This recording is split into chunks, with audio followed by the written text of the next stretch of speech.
So one of the most requested cars for me to build is the Sweet Tooth van from the game Twisted Metal. And well, I think it's time for me to give it a try. This is the Combat Medic van from Mattel. This is one of the older Hot Wheels vehicles that still gets made today, and more amazingly, it still has a metal body. It's been popular for all these years because of the vast amount of surface real estate it has compared to other vehicles.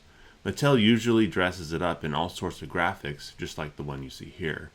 The Combat Medic is one of the few models I collect, both because they look awesome in a case or a display, but also because they are so versatile when it comes to customs. I know Mattel makes an actual ice cream van, however, the Combat Medic is much larger and more closely matches the ice cream van in the game. A few disclaimers. I plan to use all the tools at my disposal for building this car. The items I make on a 3D printer could also be scratch built, but that would take far more time and I didn't want to make a multi-part video. Also, I'll be taking some small artistic license on certain aspects of this model. This typically just means that what looks good in the game may not transfer as well to the 1/64 scale car. That being said, I will try for as close to an in-game car as I can get. Last, I'll assume that you have seen some of my previous work and don't want a rehash of every single step that I do for practically every car, so I'll gloss over these steps. This keeps the video interesting and also keeps them short. So right after I take the van apart, I'll remove the paint with some paint stripper. It's actually not all that important that you get all the paint off, as small amounts left on improve the final look of the vehicle, but in my case the paint stripper worked really well and removed most of the paint. After I stripped off the paint, I then sprayed the body with some white primer. This will act as my base color for the van and what I'll be building all the other layers on top of. After the primer dries, I'll mask off the bottom portion of the van at the panel lines with some masking tape. I've mixed up a teal blue acrylic to paint the bottom panels of the van. It's hard to tell exactly what color the van has in the game due to all the road grime that is built up, so I chose this color based on what I thought would look good. I will apply the color with an airbrush and then remove the masking tape. Next, I'll take some painter's tape and apply it to some aluminum foil. I need to make all the polka dots for the van. To do this, I want to make a mask that will allow me to paint all the polka dots at once.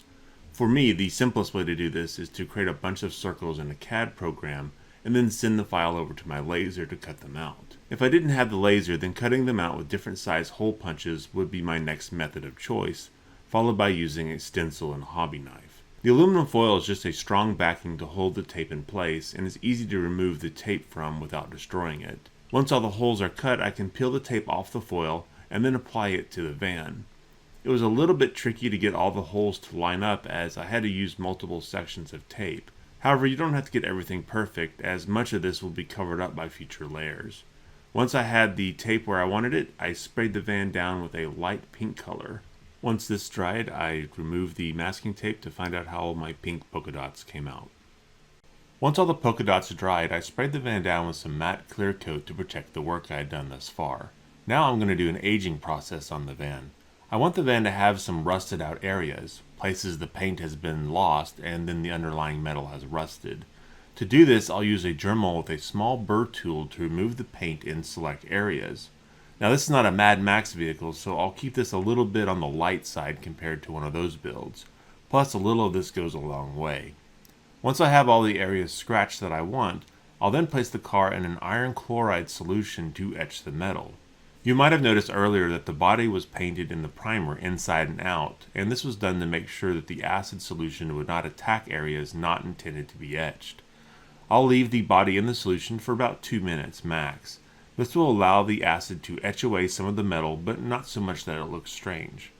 The reason I'm using iron chloride and not some other acid is that the iron chloride reacts with the metal of the van in a way that darkens it to look like the rust and take on a texture similar to rust. So in a way, the iron chloride kills 2 birds with 1 stone compared to using some other acid. Iron chloride is very simple to make, and I have a video showing how to make it, and I'll leave a link below if you're interested in trying it out. Also, it can be purchased online from places like Amazon, and it's used for etching things like PCB boards. After the dip, I'll wash the car in soap and water and then allow it to dry before I apply a layer of matte clear coat to protect the newly etched areas. While I wait for the clear coat to dry on the body, I'll start working on the interior plastic, specifically the 2 plastic doors in the back. The first thing I'll do is airbrush them in a rust-colored primer, and after that dries, I'll apply a rust wash to them. The rust wash is just rust weathering powder mixed in isopropyl alcohol. I decided to go with rusty doors as a sort of contrast to the rest of the van. Alright, so in the background I've also been working in Tinkercad to create some of the items I'll need for this build. Specifically, I need a head that goes on the top of the van, the window that goes on the side, and the spiked cattle guard that goes in the front. Not shown here, I also printed off a louvered grill that will represent the refrigerator and some miniguns that go in the front. The items I printed here are clear. This is because of the window I'll be placing on the side, but since all these parts are going to be painted, it won't matter that they're also made of clear resin. Once the parts have been printed, I'll leave them outside for a few minutes to let the sun cure them completely. I'll then clip each of them out and then sand them down. Quick warning here, sanding resin should only be done outside and with a dust mask on, as resin dust is considered very unhealthy for your lungs. The spikes on the cattle guard are a great example as to how good the resolution is on one of these 3D resin printers. There is simply no way I could have printed this with a nozzle-based printer. Now I'm going to work on the window that goes on the side of the van. The left side of the window is supposed to be where you would order your ice cream, and the other side it has the menu of items that you can buy. I could have just left the left side open, but decided instead to close it and have an image of Sweet Tooth the Clown peering out of the darkness inside the van. For the menu, I just googled ice cream van menu and found one that was made up of images of what you could buy. I decided to go this route compared to the traditional menu that has text on it due to the fact that the text would probably be illegible at this scale. I measured and then printed the images off so that I could fit them behind the two windows. I then cut them out and then placed them on some aluminum foil. Here I covered them in superglue and then pressed the 3D printed window on top of the image and allowed it to set up.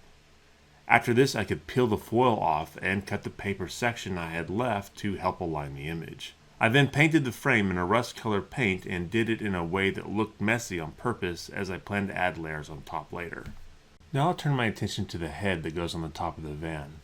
I'm going to go for a little bit more frightening look than the original clown head in the game. First I'll paint the head in a white primer and allow this to dry.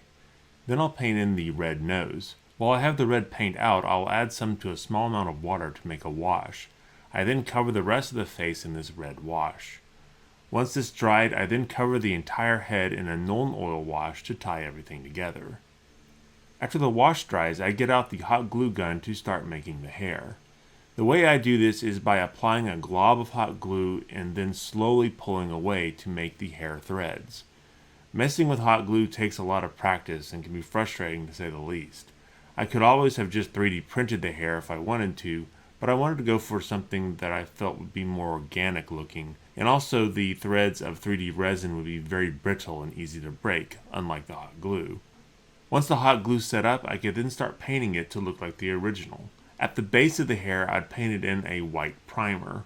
Once this dries, I brought out the airbrush and painted the rest of the hair in yellow. I then washed out the airbrush and added in red paint. Here I painted the tips of the hair in bright red and allowed the overspray to mix with the yellow to make orange. After this, I set the head aside to dry. So originally I had planned to just glue the window onto the side of the van, but after doing this I really didn't like how much it stuck out. I decided it would be worth the risk to the rest of my work to go ahead and cut out the side of the van to allow the window to fit more flush. I spent a lot of time trying to think up of another way of doing this, as removing a lot of metal on the side of this van would not be very easy given the fact that I wouldn't be able to use a jeweler's saw due to the other side of the van. I decided the best way to go about this was to use a drill to remove the vast majority of the metal and then use a barrel cutter on my Dremel to remove the rest. After all the rough cuts, I could then use some small files to fine-tune the sides of the opening until the window fits snugly inside. Next I need to add the refrigerator grill that I printed off earlier.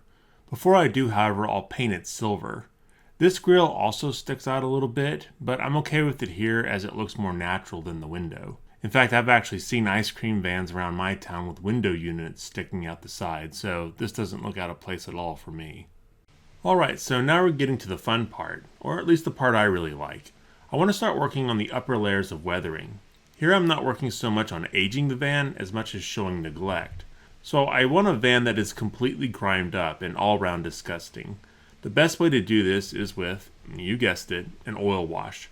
Here I'm using Nuln Oil Wash by Citadel, which, ironically, is water-based.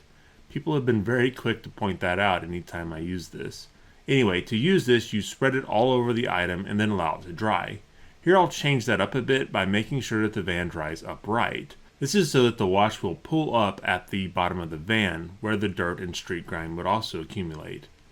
Washes are magic in a bottle, as they add randomness and shading to the object, but most important, they tie everything together. Everything on this model was separate before the wash, but after the wash, each part melds into the next, so each looks like it belongs. This is why you see me using them all the time. It's difficult to tie everything together without a wash. So at this point my oil wash has dried and I can use a different color wash to do some paint streaking. Where the previous wash technique was very easy to apply, this tends to have a little bit more of a learning curve. However, it shouldn't be too difficult with a little bit of practice. The way you apply this is to use a toothpick to grab a small amount of the wash and place it in the area you want the streak to start. You then use a dry brush in one action to pull the wash down in one direction. You repeat this over and over in the area until you build up the streak you want. If your brush starts to fill with paint, you'll need to switch it out for a new dry brush. I'm using a wash here, but many companies do make streaking fluids designed just for this purpose. These streaking fluids typically are not as diluted as the wash, thus you can paint the whole item a lot faster. Okay, so while I wait for the washes to dry, I'll start working on the windshield. I want to put a huge crack in the passenger side. Normally I'd use the laser for this, as I can get a more natural looking crack, but a lot of you have asked how this is done by hand. I use a method I found by a YouTuber named Troy Grant. It is pretty simple and gives great results, though it does require a small amount of artistic talent.